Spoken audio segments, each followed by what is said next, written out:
So today we will talk about Winning Workplace Negotiations Masterclass by Chris Voss. What I learned in this is building trust and rapport with mirroring and labeling, getting info with calibrated questions, getting a that's right to get details from the counterpart, and bending their reality so that we can both collaborate better. How to learn? Handwriting is a learning accelerator. So a lot of times you might think that it's good to type, but then if you write it with your hand on pen and paper, then it is much better for your learning. Be willing to make mistakes since mistakes are also a learning accelerator.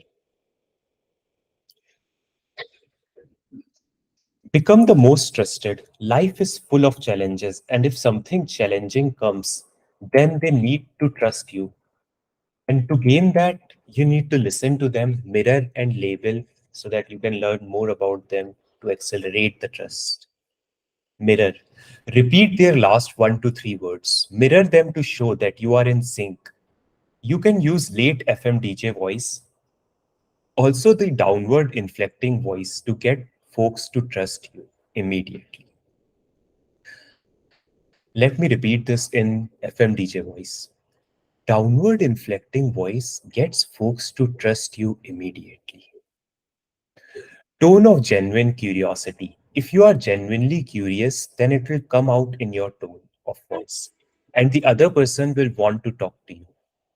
In the sentence, I'm not looking for new partners right now, there are a number of things you can mirror. New partners? Helps them think how they brought partners in the past.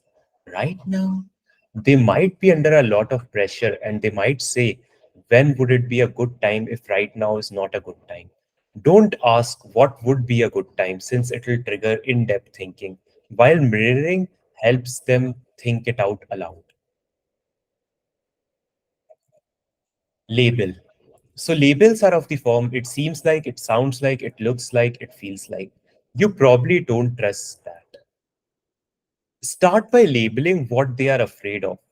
When you come out, you will be treated. So, for example, if there was a terrorist negotiation, then Chris Voss would say, when you come out, you will be treated with dignity and respect. Paint the picture to them. First, we are going to see your hands, that they are empty. When you stop out, you will move slowly. As long as you don't harm them, they won't harm you. Help others make decision quickly. Seems like you don't think I am the right candidate for the job. So this will label it and they will talk it out what their concerns are so you can hash it out rather than waiting for them to string you along. So in this scenario, let's say a new boss gives Steven a poor review and you are the new boss. So how would you deal with the conversation? You can go and say, sounds like you're surprised by this, with a downward inflection. So let me repeat that. Sounds like you're surprised by this. You probably think I'm new here and don't know what I'm doing. You might even think I don't like you and hence gave you a poor review. You might even feel that you do such good job and it is unfair to give such a review to you. Building rapport. Just mirror label and a summary in the end can make the other person very open to you. Avoid the need to share common ground. You can never understand their problems, at least that's what they feel. So avoid doing it. A person's toothache is a bigger problem to them than a famine in China. So your problems and the scale of them don't matter to them. What matters to them is their problems. So avoid sharing common ground. Acquisitions audit. So before you lay a bad news, make sure you prep them for it. Like, for example, if you are going to punch someone, then at least give them the chance to brace themselves. Say, you might feel I am the worst manager. You might think I didn't do my job well. Also, when to do it. So the acquisition audit should be done at the beginning. Lot of negativity that needs to be cleared out at that time. Before and ask doing an acquisition audit is also a great idea. It diminishes the impact of any negative emotions. Also, before a bad news. So, for example, if a manager needs to deny the time of request for an employee, they should go and say, "You probably think I don't appreciate your hard work. You might think I only care about myself and don't care about you. You will probably think I'm going to burn out you and discard you. It will probably gonna feel like a punch in the gut." Read their reaction. Deliver AAs three in a row. Bang, bang, bang. Read their reaction. Give them some time till the other person on the other side says, "Hold it, hold it." After you deliver the AAs and tell them the news, they will be relieved that just their time of request was denied and they are not being fired. Dynamic silence. This is a great skill. After a mirror and label, shut the front door and give them some silence. Your silence indicates you are really appreciating and thinking about what they just said. Managing up. Labels and mirrors can be used to pull a lot of information without them feeling like you are pulling the information, and they rather feel like they were listened. And a lot of times, folks in higher up positions don't like to be asked questions. So when they say, "How are you?" say, "Sounds like you have a lot in your mind." It will show them that you are there to listen and you don't want to waste their time. Some of the great labels, if someone is trying to push you around, are "Sounds like you are under a lot of pressure," because that's uncomfortable for them as well. And if they are doing it, then they have very good reasons for it and they are under a lot of pressure. "Sounds like you have a lot on the line." Sounds like you don't have a lot of time. Looks like things are really crazy. Label with upward inflection makes the other person feel heard and makes them expand more on it. People feel relieved after they feel heard, and then it is easy for them to collaborate more effectively with you. Mirroring your upset manager. So they are not in a mood to answer questions, so you need to trigger information. To avoid getting caught off guard is to maintain a mindset of curiosity. So if the other person gets furious, you should get curious. Then only you can help make a meaningful conversation. And people are 31% smarter in a positive frame of mind. So make sure that you are not making it a bad interaction by attacking them. So, labeling your upset manager sounds like you are stressed about where we are at. Seems like you feel I have let you down. It should be concise, one sentence, so that you are not speaking a lot and giving them the chance to speak. Interactive practice, mislabel. What happens if you get the label wrong? That's a great question, but they work great as well. The other person will correct you, and correcting feels so good. So a lot of times, like if the other person is not meaning to share that information, they might share that information just in the habit to correct you because humans love correcting others. It helps them make feel themselves superior. Understand why your report can't deliver on time. It seems like there were new challenges that came that were not anticipated earlier. Seems like you have conflicting priorities. A lot of this might sound very hard to do in practice, but it is okay. Either you will win or you will learn. Acquisition audit. Sit down and write at least six of them. Call them all out. This is gonna sound harsh. This is gonna sound selfish and self centered. Calibrated questions. People love to be treated with deference and be asked what to do, how to do it. What questions help uncover problems? What's the biggest challenge you face? What are we up against here? What are you struggling with? What keeps you up at night? How is designed to reveal implementation? How you want to proceed? How you want to deal with this? How am I supposed to do that? If they say that this is your problem, then they are not going to collaborate with you on a long term basis. And somebody you do not want to be handcuffed to for 10 years. So yeah, like if someone is answering, not answering well, how am I supposed to do that? And saying that it is your problem, then they are not the kind of person you want to collaborate with and be tied to. So it's a good opportunity for you to get out of that interaction. No oriented question. These are great. Instead of asking someone, do you drink water? Do you want to buy this? Rather ask no oriented questions. Are you against growing in your career? The person that said no felt good about saying it. They feel safe and in control. Saying no makes people feel safe and protected, which makes them trust you. Examples. Are you against ordering in? Instead of saying, let's order in, you should ask this question. Instead of saying, is this a good time to talk? Say, is now a bad time to talk? Are you against? Is it impossible? Is it ridiculous? Do you disagree? These are some of the great no oriented questions. After the no oriented question, you want to go silent. So let's say there is an unhappy employee. So, what we will say to them? You are probably feeling I'm a new manager and trying to get everything done my way. You are probably questioning my ability to take on this role. It sounds like I failed to be clear about how this will help. Unproductive team member gets to get to that's right before going into calibrated questions to make sure they are even hearing you. A lot of times when you talk to someone, there are four people talking. They talking with themselves in their head, you talking with yourself in your head.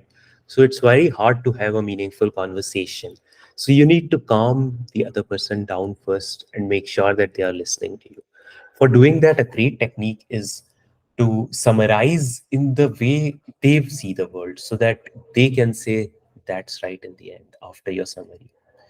Always ask what makes you ask before answering things. A lot of times you might only touch surface level things if you just answer their question. So rather ask what makes you ask so that you know what exactly they want to get to and you can answer the right set of questions. The overwhelmed employee. Ask, would it be against sharing your concerns? Saying no makes them feel safe and secure. Other calibrated questions. What about this overwhelms you? What's gotten you down? What's the biggest thing here? What are you most afraid of happening that's gonna be bad? How would you like to proceed? How is this affecting you? How does this differ from what you thought was gonna happen? Delayed job offer. It seems like there are some signals that are missing from my interview. So, in case the offer is delayed, then go and ask these questions. It seems like you feel I might not be the right candidate. It seems like you would rather wait to see if you can find a better candidate. Would you suggest I start looking for other opportunities in the meantime? Do it with downward inflection so that they know you are really serious about it. So, let's try it. Would you be against, sorry, would you suggest I start looking for other opportunities in the meantime? Am I a bad fit? What's stopping you from being able to make a decision? What kind of position does waiting leave me in? This will generate some forced empathy on their end so that they can calibrate and answer it. Encouraging a different approach. Manager comes and asks, fire the old team and hire a new one. Then ask them some questions. How will we ensure that the new team we hire doesn't have the same issue as the old team? How does this consider the cost of ramping up the new team? Paraphrasing, rewording the content of what was said in your own word to demonstrate the understanding of the content. This is a great framework that you can use. So far, you have told me, paraphrase. Don't use so far I have heard, since I is a thought interrupter and takes focus away from them to you. So rather say, so far you have told me. As a result, you feel, label it. So you should be embarrassed by how much you are expressing their point of view. If you are not laying it on thick, then you are not laying it on thick enough. So make sure that you represent the worldview from their perspective, and you should be embarrassed doing that unless you are not doing it well enough. In the end, they should say that's right. Your overwhelmed team member, make sure to use late FM DJ voice. This helps calm the other person's brain. Make sure to paraphrase and summarize. You feel like you are not appreciated. You haven't had a break from the last project to this project. You are not getting the support in terms of equipment that you need. Growing candy maker. So let's say you are a candy maker and there is a big business that wants to do collaboration with you. Then, and they come and ask you to lower the cost of your goods. So instead of answering and getting into a negotiation, first understand their point of view. So ask, what makes you ask? To learn what is driving them. Ask like calibrated questions so they can come to a solution that works for you. So instead of lowering the cost immediately, maybe both of you can work on a long-term contract that is beneficial for the both of you. And also understand what are the drivers for their business so that you are in the best position to help them. Your frustrated employee, use summary at the beginning, before an session, for clarification, for counter offer, and at the end of the interaction. Listen to them, tell them the constraints, and make them part of your solution. Would it be surprising to know that we don't have budgets for it this year? So far, you have told me as a result you feel. If they come up with an idea, then they are more likely to go through with it. So make sure you lay out your constraints and work with collaboration with them so that they can come up to the solutions. If they are resisting changing behavior, there is a core value issue there. I need to speculate and calling it out so that you can get a that's right or they correct you and you get to know what values you are violating for them. Getting to the agreement, time and emotional friction. If doing the deal sucked the life out of you, then it is not a good deal. So make sure also not to get into deals that suck the life out of you. People don't remember what you said or did, but they rather remember how you made them feel. So they will go along with the outcome even if they are not happy with it, if they were treated fairly in the process. Dynamic of fairness. If someone says, we have given you a fair offer, then it makes the other side wonder, have I been fair? It is good at creating self-doubt in the moment and bad at preserving the long-term relationship. Do something right and three people will know about it. Do something wrong and 12 people will know about it. So don't use the fair term. Say this, I want you to feel you have been treated fairly every step of the way.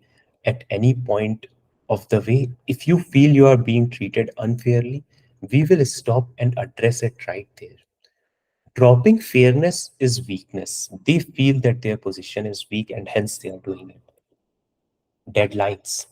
Don't give in to deadlines. Rather, find the meaning behind deadlines. Neutralize the deadline. Engage in meaningful dialogue. Label. Sounds like it is really important. Sounds like time is of the essence. Sounds like you want to get this done. Sounds like you want us to pay attention. Sounds like you want us to not waste your time. How to negotiate a deadline? Say, this is gonna sound ignorant of me. What happens if we miss the deadline? If you have a deadline, say, this is not your fault. This is not your problem. Say, this is my problem. So if they are stringing you along, say, sounds like you are having trouble making up your mind. Sounds like you don't yet feel the value.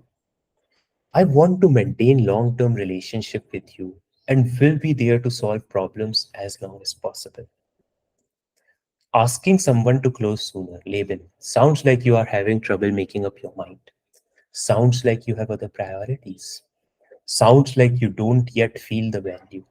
Circumstances you are in, you should say, here is my problem. Here is the position I find myself in.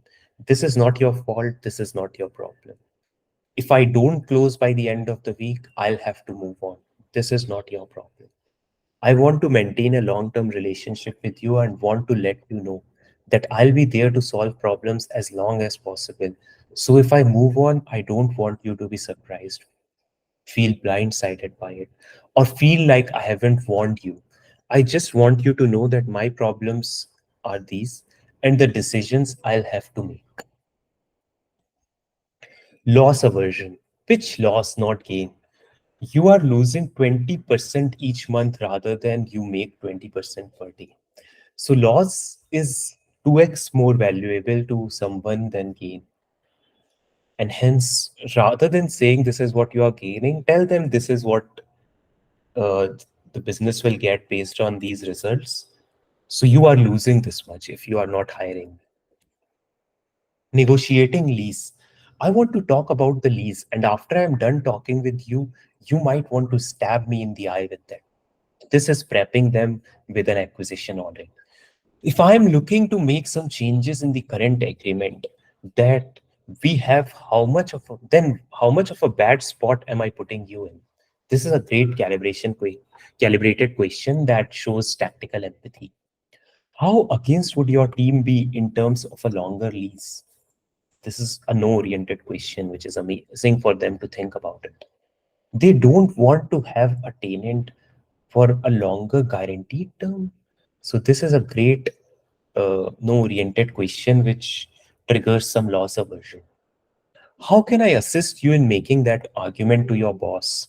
So make sure that if someone you are talking to is not the final decision maker, then you are acting in their benefit and telling them that how you can assist them to make a decision rather than going over them to the boss or something like that. Even if you want to go over them to the other boss, then it should be a collaborative result of the discussion that the two of you have. Very generous of you throwing ideas on the table. Yeah, make sure you appreciate them and validate them. This is my problem, not your problem. We need the decision this week so we can properly forecast. Make sure you lay out your deadlines to them and also make sure to highlight that this is your problem, not their problem. Because if they say it, then it makes it feel bad. But if you lay it out, then you have already neutralized it. We are looking at some other pieces that come with free parking. So this helps with some loss aversion so that they know that you are a legit person and you will go away if they don't agree to the deal. Salary negotiation. Price doesn't make any deal. It might break the deal, but it won't make a deal. Make sure the fit is two ways, else it will be blood money. So don't sign a contract just for the money. Make sure the whole package works for you. Making sure the job is right one for you is as much an issue as salary and the success package. Seems like so if they come and give you a offer, then say seems like you have taken a lot of careful consideration. This will trigger some like they will repeat what they value in you, so they will reinforce your worth. Then before asking for more money, say this is gonna come across as ungrateful. Prep them for that punch in the gut. I'm really excited to be working with you and the company. How can I be guaranteed to be involved in projects that are strategically important to the business? So instead of just asking for the money, make sure you also show that you are interested in helping them succeed and you want to be involved. It seems like finding the person that is right fit is really important to you. So yeah, this again asks them to emphasize your value. Generally, there is a decision team and pull yourself out of whether they are the decision maker and consider them as the decision team. The one you are talking to are your potential champion. I might come off as off putting. What would have to be true for you to increase the salary by 20K? Sounds like if my performance is on par, then I have a willing advocate that will go to bat for me with the decision makers. Inclusive negotiation. So there are three kinds of people in the world. Assertive, they need to be heard and respected. So for these people, even more important or at least as important as having the deal is making sure they were heard and respected. For analysts, the thing is they want the data and the information. For accommodator, relationship in the moment is really important. So they can potentially say anything to make you happy. So make sure you ask them for commitment in several different ways so that they are not just there to tell you something and get out of there and change their mind. Add complementary skills to your skill set, even if you are potentially one of these. So make sure you think about it and also think about the other person you are interacting with and use the right tools to impact them well. To find out your category, uh, it's easy. So you can use this technique to find out category of any person. Ask them how you are doing, label it. So an assertive will say it has been rough. So say it sounds like you have been getting kicked in the teeth. They will talk a lot. They will say, I put so and so in their place. They snapped back at their boss, how they stood up their ground. An analyst, they will just say good. They will use minimal words. Then you can label, sounds like you have been having a lousy day. They won't give you much again. They don't like to answer questions.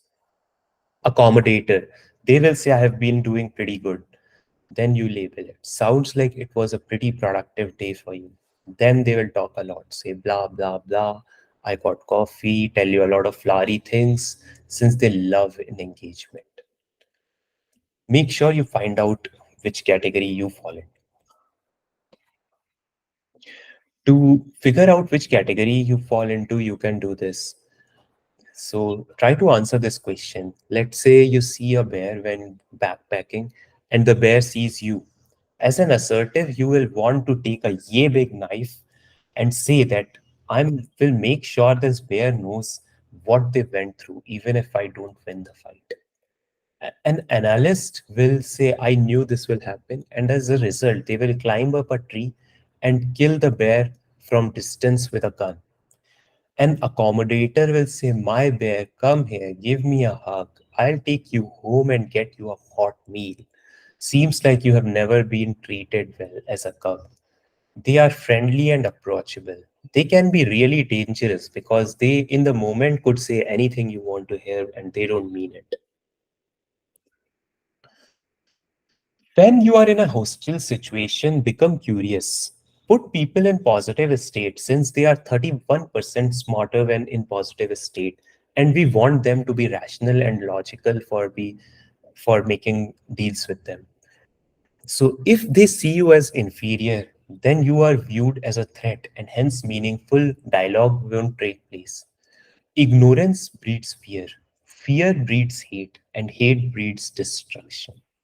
Don't think about what they said or did. Think about what motivated them to say that or do it because it makes sense to them. So be curious about it. Listen first, then have a conversation. Listening is really important. Use listening to control the conversation.